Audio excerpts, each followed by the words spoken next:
365 good night story. લેખક doctor તેજ સાહેબ. જાન્યુઆરી 1. અંતરંગ શત્રુ પર વિજય.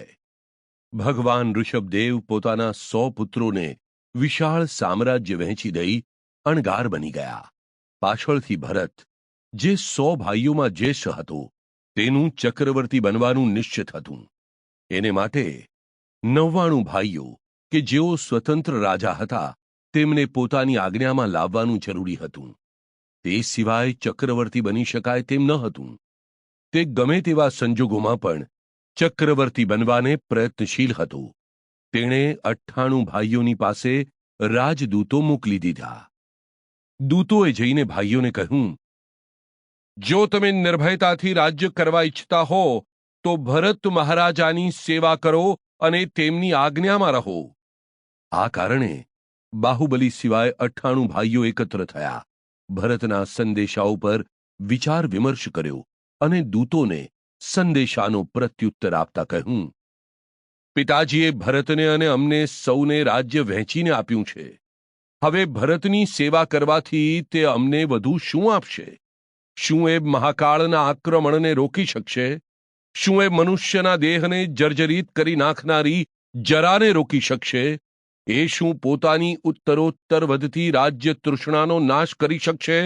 જો તે આવું કરી શકતો ન હોય તો પછી એ સેવ્ય અને અમે સેવકો કેવી રીતે બનીએ? એની પાસે વિશાળ રાજ્ય છે, વિપુલ સંપત્તિ છે, તો પણ એને સંતોષ નથી. જો અસંતોષથી એ બળ પ્રયોગ કરીને અમારા રાજ્ય પડાવી લેવાનો પ્રયત્ન કરશે તો એને કહેજો કે અમે બધા એક જ પિતાના પુત્રો છીએ. અમે બધા એકત્ર થઈને તેની સામે યુદ્ધ કરી શકીએ છીએ.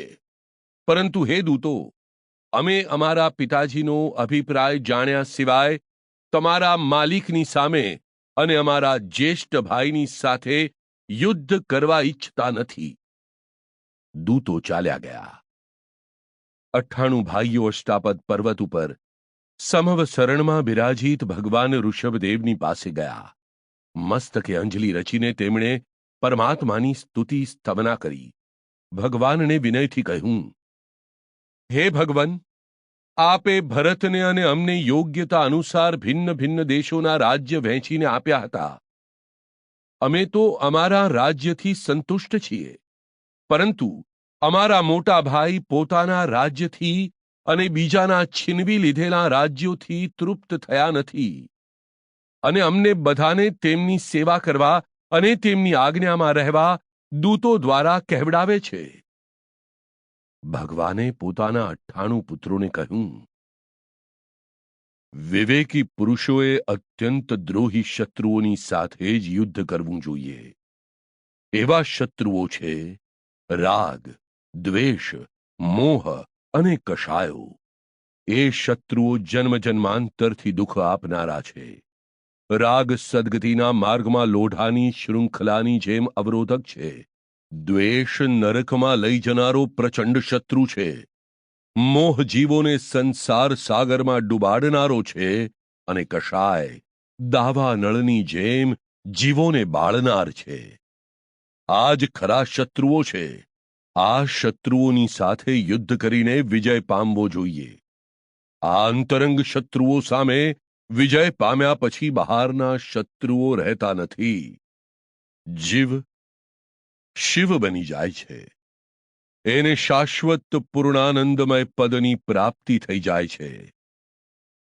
રાજ્ય લક્ષ્મી કરતાં મોક્ષ લક્ષ્મી મહાન છે. રાજ્ય લક્ષ્મી તો દુર્ગતિમાં લઈ જનારી છે.